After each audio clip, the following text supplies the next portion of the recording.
Hola amigos, mi nombre es Antonio Batel, bienvenidos al canal de la Libertad Financiera. En primer lugar, felicitaros estas Navidades, desearos lo mejor de lo mejor para el año 2014, que va a ser el año en que vamos a empezar a tirar para arriba y a conseguir todo aquello que queremos conseguir, y que siempre tiene que ver con la situación financiera, porque todos sabemos lo importante que es el dinero en nuestras vidas, pero este dinero lo que tiene que ayudarnos es a ser mejores y dar lo mejor de nosotros mismos a los demás. Y en este sentido, hoy quería compartir con vosotros un libro muy interesante que se llama La paradoja, de James C. Hunter, y que habla sobre el liderazgo, pero el liderazgo desde el punto de vista de las relaciones personales, desde el punto de vista del servicio, y no desde un punto de vista, digamos, convencional, material, de imposición. Así que, sin más dilación, pues en primer lugar hay que situar la escena, la historia, donde es realmente. Y John Daly, que es el protagonista principal de la historia, tiene una crisis personal y profesional, y su mujer pues le obliga, entre comillas, o le ayuda, le dice que vaya a hacer unos ejercicios espirituales a un monasterio donde se va a dar, como digo, unos cursillos sobre liderazgo, y estos cursillos van a ser dirigidos por un monje que curiosamente fue una persona con muchísimo éxito y que ganó muchísimo dinero, al que John Daly conocía y cuyo nombre es Simeón. Como digo, la perspectiva de este libro de James C. Hunter está sobre todo desde un liderazgo de servicio, desde un liderazgo de no imposición, y por lo tanto rompe los patrones tradicionales que se basan más en el ordeno y mando.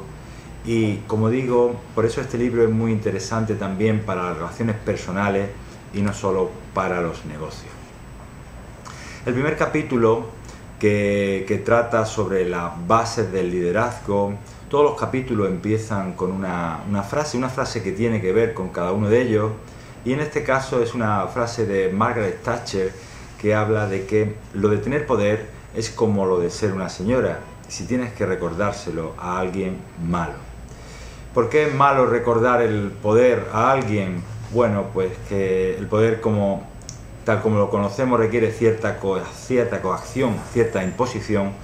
Por eso es mejor basar digamos, esa influencia en la autoridad y no en el poder, como ahora lo veremos. Pero previamente, ¿qué entendemos por liderazgo? Pues veréis, el liderazgo es un arte, y por lo tanto, al ser calificado como arte, pues está por encima incluso de la propia técnica.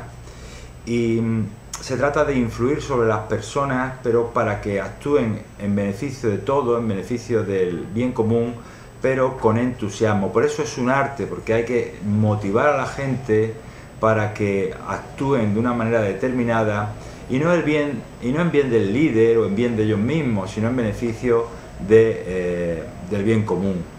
Por eso es un arte, por eso lo tenemos que enfocar desde un punto de vista de influencia y no desde un punto de vista de imposición. Pero ¿cuál es la diferencia entre el poder y la autoridad? El poder siempre tiene una coacción, siempre tiene una situación de dominación, pero cuando se ejerce, digamos, la autoridad, estamos en el plano de la influencia personal. Estamos en el plano de la actuación voluntaria, es decir, la gente actúa voluntariamente porque nosotros se lo pedimos, porque creen en nosotros, porque tienen un respeto hacia nosotros, porque nosotros le hemos dado ejemplo, y por lo tanto, como veis, hay dos parámetros distintos donde tenemos que situar el liderazgo. Tenemos que irnos más a la parte de autoridad que a la parte de poder. Si bien es cierto que muchas veces hay que poner a la gente en su sitio, bien es cierto que a veces no hay más remedio que actuar con cierta digamos, fuerza, y la forma en la que se justificaría esto sería porque el buen líder se ve obligado a ello y en ese sentido ha llevado a cabo una serie de actuaciones donde está demostrando su autoridad, y como digo, es porque no ha tenido más remedio. Ya dependerá de cada uno, ese arte en el que hablábamos, de justificar que verdaderamente no ha tenido más remedio, y cuando se hace así es cuando no se pierde autoridad. Cuando se hace así es cuando estamos justificando ante los demás que nuestra actuación era la que tenía que ser, y no, como digo, desde el punto de vista del poder, porque lo digo yo y punto. Eso ya no vale, sino que las cosas hay que justificarlas para no perder esa autoridad y por lo tanto seguir teniendo esa influencia desde un punto de vista más personal. Capítulo 1, pues le dice y yo invito a que todos lo hagáis, le dice a las personas asistentes a este cursillo, pues que piensen sobre una persona que ha ejercido la autoridad desde ese punto de vista al que nos referíamos, y que pensemos en las cualidades que esa persona tiene para así extrapolarlas a nosotros mismos e intentar mejorar nosotros mismos en caso de que no tengamos dichas cualidades.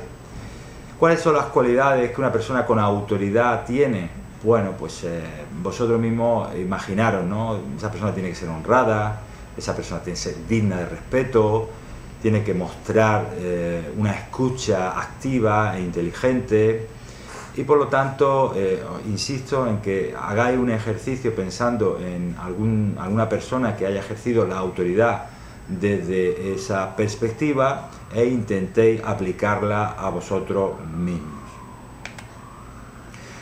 La diferencia entre las tareas y las relaciones, esta es una diferencia importantísima. El buen líder es el que pone en una balanza el equilibrio entre las tareas, aquello que se le pide a las personas que hagan desde el punto de vista estrictamente técnico, y las relaciones personales.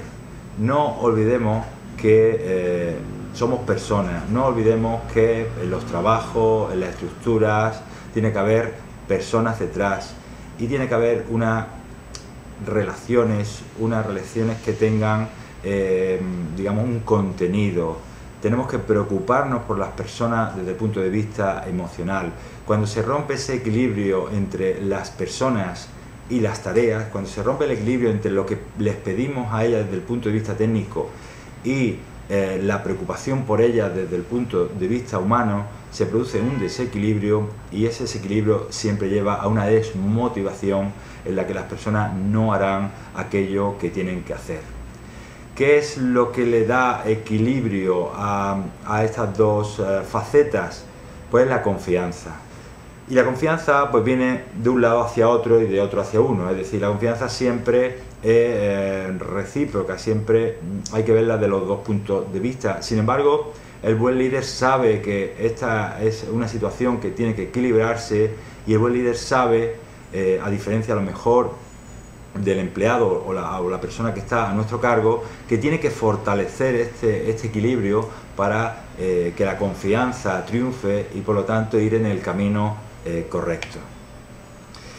El segundo capítulo habla sobre los paradigmas. La frase de entrada del libro es un antiguo proverbio chino que dice: si no cambias de dirección, acabarás en el lugar exacto al que te diriges. ¿Por qué tiene que ver la frase con esto, con este capítulo? Principalmente por el propio significado de paradigma. A veces tenemos unos modelos de conducta inmutables, tenemos unos patrones que consideramos unos filtros a los que sometemos nuestros propios criterios y que no cuestionamos. Y en ese sentido muchas veces hay que estar abiertos a cambiar de dirección, hay que estar preparados para escuchar nuevas ideas y dirigirnos para mejorar nuestras vidas. Aunque también es cierto que estos mismos patrones psicológicos nos ayudan en la supervivencia, pero insisto, a veces cuando no somos capaces de cambiar, cuando no somos capaces de someter a crítica esos patrones que nos han enseñado y que hemos aprendido, pues no vamos a avanzar y nos vamos a quedar estancados. Un ejemplo de paradigma pues fue el famoso Galileo, que decía que la Tierra no era redonda. Todos en su época lo criticaron. Él fue capaz de mantenerse en sus treces y finalmente demostró a todo el mundo que la Tierra pues giraba en torno al Sol. pero todos tenemos paradigmas propios, todos tenemos filtros a los que no somos capaces de ponerlo en tela de juicio. En el libro en concreto está la figura del sargento, que es un señor que es militar y que siempre está contradiciéndolo todo. Este tipo de personas también son importantes, y aunque a veces es incómodo el hecho de estar contradiciéndonos lo uno a lo otro, a veces nos aportan cosas que no somos capaces de ver.